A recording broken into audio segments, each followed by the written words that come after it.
Hello friends, ఇప్పుడు మీరు చూడబోతున్నారు మనోహర ఇంటర్నేషనల్ ఎయిర్పోర్ట్. ఈ ఎయిర్పోర్ట్కి మోపా ఎయిర్పోర్ట్ అని కూడా పిలుస్తారు. టోల్ క్రాస్ అయిన తర్వాత ఎక్స్ప్రెస్ వే స్టార్ట్ అయిపోతుంది. ఎక్స్ప్రెస్ వే స్టార్ట్ అయింది కదా అని చెప్పి బండి ఎలా అంటే అలా నడిపితే పోలీసులు ఫైన్ ఎలా అంటే అలా వేస్తారు. సో ఎయిర్పోర్ట్లోకి ఎంటర్ అయిన తర్వాత సెక్యూరిటీ చెకింగ్ ఉంటుంది. సెక్యూరిటీ చెకింగ్ దగ్గర వెహికల్ ఆటోమేటిక్లీ స్కాన్ అయిపోతుంది.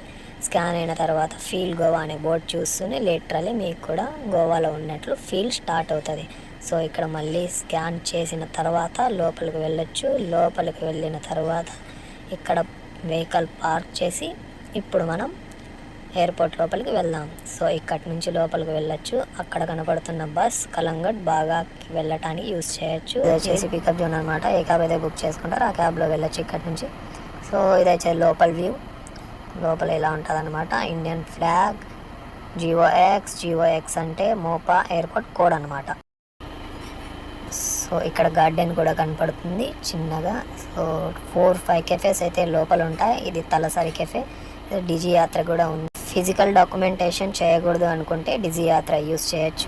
యాంగ్రీ సర్దార్ అని చెప్పేసి ఇది కూడా ఒక కెఫే. చూడొచ్చు బయట నుంచి వ్యూ ఎలా ఉందని చెప్పేసి. ఇక్కడ నుంచి బోర్డింగ్ పాస్ అయితే తీసుకోవచ్చు.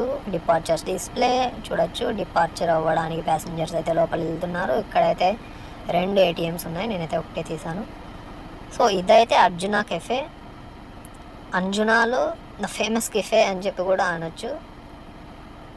అండ్ చూడొచ్చు వ్యూ ఎలా ఉందని చెప్పేసి. ఇది వచ్చి Budweiser cafe, the king of beer. ఇక్కడైతే 2 కనపడుతున్నాయి స్టాల్స్. సబ్వే, KFC కావాల్సింటే తీసుకోవచ్చు.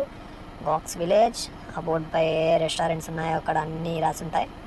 సో ఇది వచ్చేసి అరైవల్స్ డిస్ప్లే. అరైవల్స్ డిస్ప్లే పక్కలోనే అన్ని క్యాబ్స్ కౌంటర్స్ అయితే ఉంటాయి. అక్కడ ఏ క్యాబ్ కావాలంటే ఆ క్యాబ్ బుక్ చేసుకొని మీరు మొత్తం గోవాలో ఎక్కడ కావాలంటే అక్కడికి వెళ్ళొచ్చు. ఇది వచ్చేసి స్మోకింగ్ ఏరియా.